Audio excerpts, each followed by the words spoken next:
Salut à tous, nouvelle vidéo aujourd'hui. Aujourd'hui, on va parler un peu des carences nouvelles, des carences, on va dire, du 21e siècle. Et on va parler particulièrement de l'iode.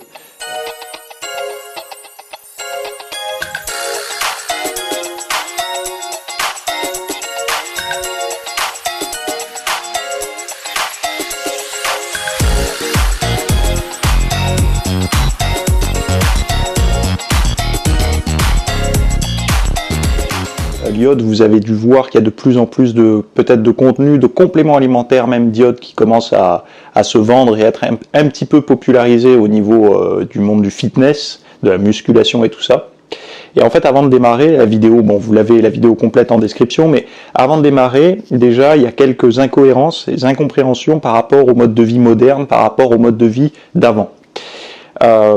On a eu une grosse vague, une très grosse vague de conseils nutritionnels qui étaient basés sur l'alimentation d'avant. Donc l'alimentation d'avant, ça peut être l'alimentation d'avant l'ère industrielle, mais aussi plutôt paléo, etc.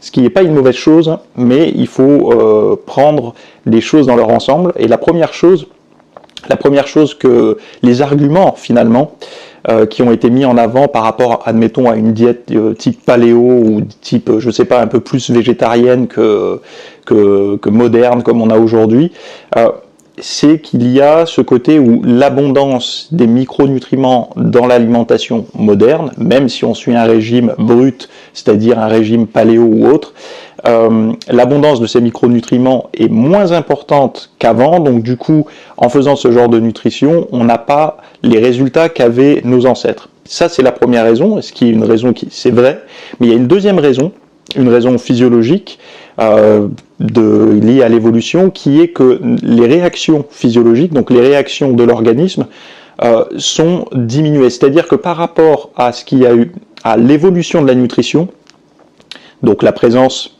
il y a eu, on va dire à l'ère industrielle, il y a eu un enrichissement en certains micronutriments, oligo-éléments et tout de l'alimentation, qui a conduit finalement à une baisse de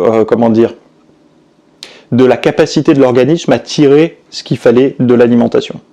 Et aujourd'hui, on a ce qu'on appelle en fait un retour en arrière, c'est-à-dire qu'il y a eu ce mode de vie retour en arrière dans une population, on va dire, avertie, qui veut essayer de faire attention à sa santé et tout ça.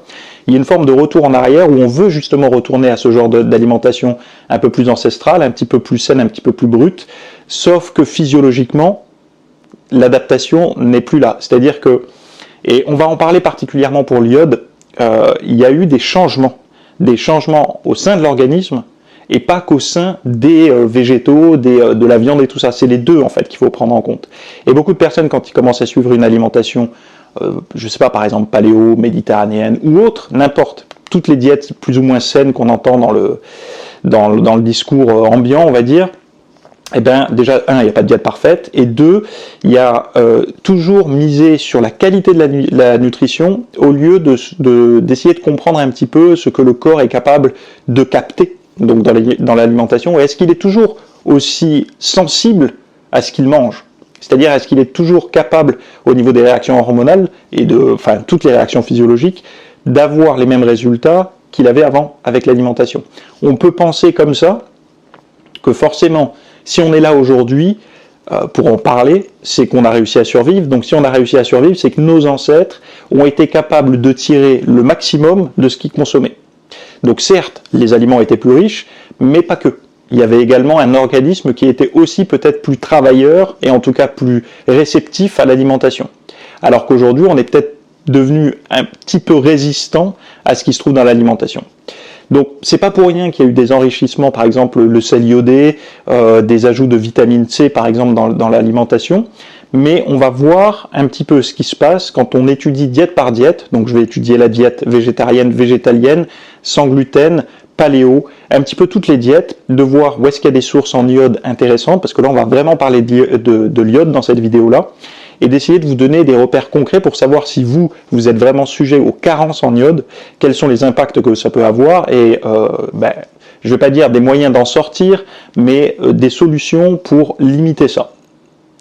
Et vous allez voir encore une fois qu'aucune diète n'est parfaite, mais que par contre, avec déjà une compréhension de vous-même, de voir vos réflexes alimentaires, le sport, etc., de voir si vous êtes plutôt dans un schéma carencé. J'ai envie de discuter avec vous de ça, parce que j'ai trouvé cette formation relativement intéressante à faire, et aussi pour moi à toutes les choses que j'ai apprises. Donc voilà, si ça vous intéresse de savoir comment ça se passe, un petit peu d'avoir de booster vos connaissances.